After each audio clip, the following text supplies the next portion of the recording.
नमस्कार बच्चों, आज हम व्याकरण विषय अपठित गद्यांश पढ़ेंगे। अपठित गद्यांश से पहले हम अपठित का अर्थ जान लेते हैं। पठित यानी पढ़ा हुआ, यानी नहीं। तो जो गद्यांश या पैराग्राफ पहले नहीं पढ़ा गया उसे हम अपठित गद्यांश कहेंगे। अपठित गद्यांश कैसे करना चाहिए, इसके बिंदुओं को समझ लेते हैं। तो अपठित गद्यांश को पहले ध्यानपूर्वक 2-3 बार पढ़ें। उसके बाद पढ़कर उससे संबंधित पंक्तियाँ जो प्रश्नों का उत्तर बन रही हैं उन्हें रेखांकित कर लें।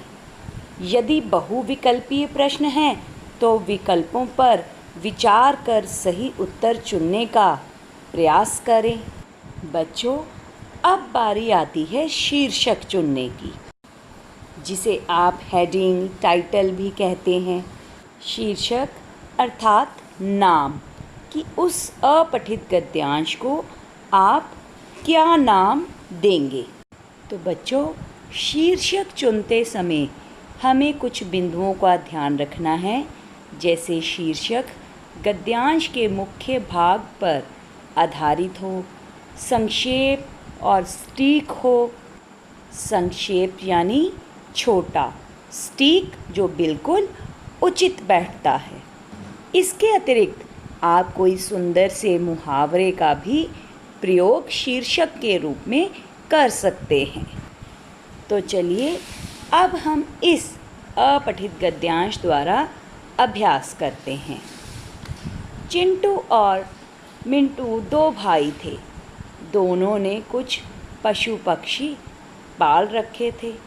एक दिन दोनों भाइयों के मम्मी पापा किसी शादी में गए थे और वे अकेले थे। उन्होंने सभी के पिंजरे खोल दिए। चिड़िया और चिड़ा भी बहुत चहचहाए। कबूतर और खरगोश कमरे में इधर उधर घूमने लगे। ऐसे लगा मानो बाहर आ गई हो।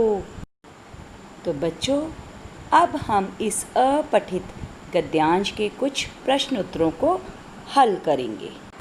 पहला प्रश्न, चिंटू पिंटू कौन थे? दूसरा, पक्षी किसने पाल रखे थे? तीसरा, मम्मी पापा कहाँ गए थे? देखिए, इनके उत्तर हैं। 2 भाई चिंटू पिंटू ने पक्षी पाल रखे थे। मम्मी पापा शादी में गए थे। इसके अतिरिक्त इस प्रकार का प्रश्न भी आ सकता है कि अपठित गद्यांश में से 4 संज्ञा शब्द चुनें। तो संज्ञा शब्द कौन से हैं? चिंटू, मम्मी, पापा, पक्षी, खरगोश, कबूतर। ठीक इसी प्रकार प्रश्न आ सकता है, गद्यांश में से 2 सर्वनाम शब्द चुनें। तो वे कौन से शब्द हैं? वे, उन्होंने। तो बच्चों समझें, हमें अपठित गद्यांश किस प्रकार से करना है। साथ ही मैं आपको ये भी बता दूं कि बड़ी कक्षाओं में संज्ञा सर्वनाम के स्थान पर या उनके साथ पर्यायवाची, वाक्यांश और शीर्षक चुने भी आ जाता है।